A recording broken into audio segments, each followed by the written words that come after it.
I don't know if it's important, but I heard someone up above me near the telescope. But I don't know who it was. That is all, Miss Brent. Where were you during the half-hour in question? After the doctor and I finished our game, I had a look around the library. I'm surprised to say I found one of my own books in there. I wonder which of the previous inhabitants of the island it belonged to. Why not Owen? My dear Mr. Blore, it was perfectly clear to me some time ago, and after your search you must realize now as well. Mr. Owen is on this island. He, or she, is one of us. No, no, no. Young lady, this is no time for refusing to look facts in the face. We are all in grave danger.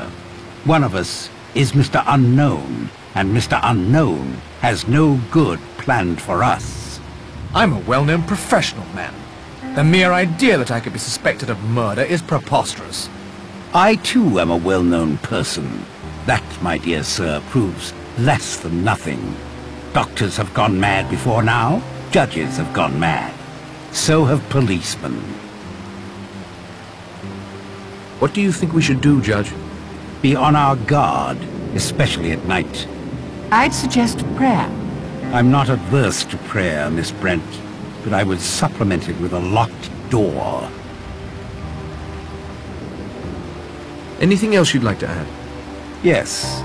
I've been asked why I trust you, Mr. Narracott, our odd man out, to lead these informal inquiries of ours. It is very simple. It is clear to me that Mr. Owen had not planned on you stopping here on the island with us. Unless Blore is Owen. Stow that talk, Doctor. An attempt has been made on your life. So he says. Right now, there is no one I trust more to get us out of this predicament. Prettily spoken, Judge. I know you'll pardon me for saying this, but if you are Owen, you might want a bumbling amateur on the case more than a professional like Blore. I would hope we all answer Mr. Blore's questions with equal candor. Too right. Good evening, Judge.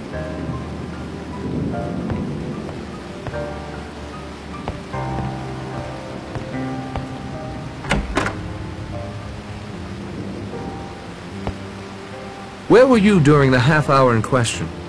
Mostly in the kitchen, sir, preparing dinner. I also washed dishes, swept the patio, where I saw Miss Brent knitting. Quietly cleaned the game room so as not to disturb the doctor and the judge.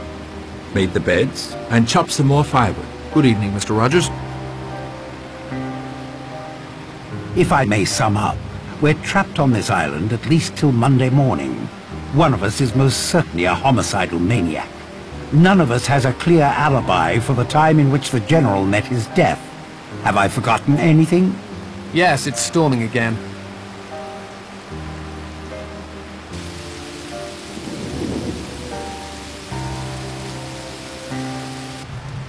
This might be a good time to explore the house unhindered.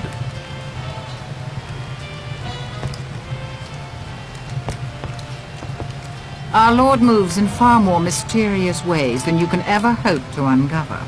Perhaps, Miss Brent, but I'm still willing to have a go. Who do you think the killer is? Very well. I'll humor you. Mr. Blore seems the most likely suspect. Why? He's already admitted he's checked up on all of us as part of his supposed job for Mr. Owen. People with secrets, especially those with secrets concerning possible murders, don't make their complicity common knowledge. It would take a man like Mr. Blore to ferret it out. Any idea who Mr. Owen's next victim might be? Forgive me, but I doubt he takes you very seriously. That leaves the judge as the biggest threat. Yes, if I were the killer, I'd go after the judge next. Thank you, Miss Brent.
come here, Mr. Narracott.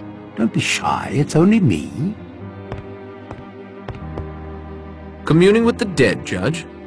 In a way, the law is much like necromancy. We delve, the dead give up their secrets. What has General Mackenzie told you? Notice the picture of his dear wife. Leslie, I believe he said her name was. The glass has been smashed, perhaps by the same blunt object that did for the General. But why? If we knew that, we might be further along in our inquiries, don't you think? If I had to hazard a guess, I'd say it has something to do with love. It's one of the prime motives, you know. Greed, revenge, and love. Love has killed as many as either of the other two. Who do you think the killer is? Lombard is a man used to killing. He freely admits it. It could be a classic double bluff, plead that he is guilty so that we assume his innocence. He's used to taking matters into his own hands. If he suddenly decided for whatever reason that 10 people had to die, I doubt he'd sit still for natural causes. Any idea who Mr. Owen's next victim will be? If I were you, Mr. Narracott, I'd watch my own back. Blore is all bluster. I'm past my prime. Armstrong is easily manipulated. Miss Brent's Bible provides all her answers. Miss Claythorne is like a deer caught in onrushing headlights, which is why I suppose you and Mr. Lombard find her so attractive. You don't miss much, do you? I miss nothing. And if it doesn't seem too egotistical of me, I can't help feeling that Mr. Owen knows that. Even intended this mystery for me. Why, I can't say, but he didn't count on you, my young friend. I'm hoping that together we may yet thwart him. Good evening, Judge.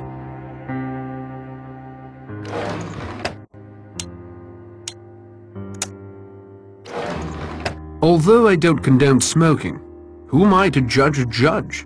Are you sure you can't tell me what you were hinting at about Marsden's politics? Marsden's family was furious with him for becoming involved with a London group enamored of Mr. Hitler's expansionist policies. It's always sad when the younger son of a great family goes astray. Good evening, Judge.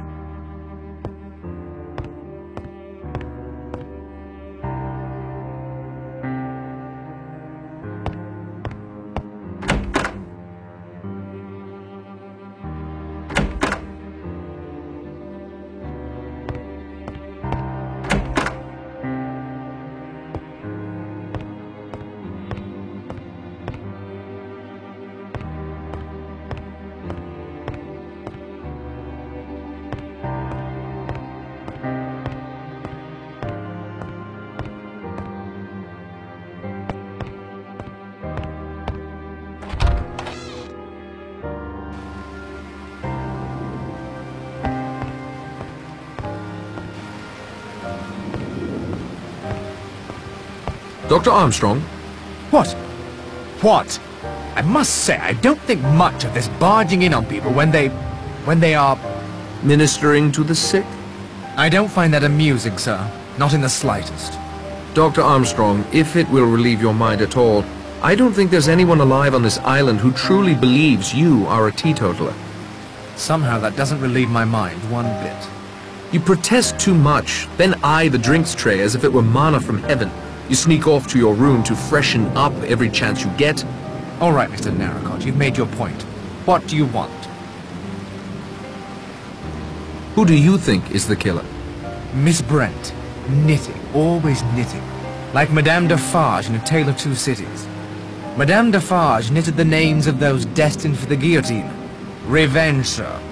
It seems an apt analogy. Also, I don't much like Bible thumpers.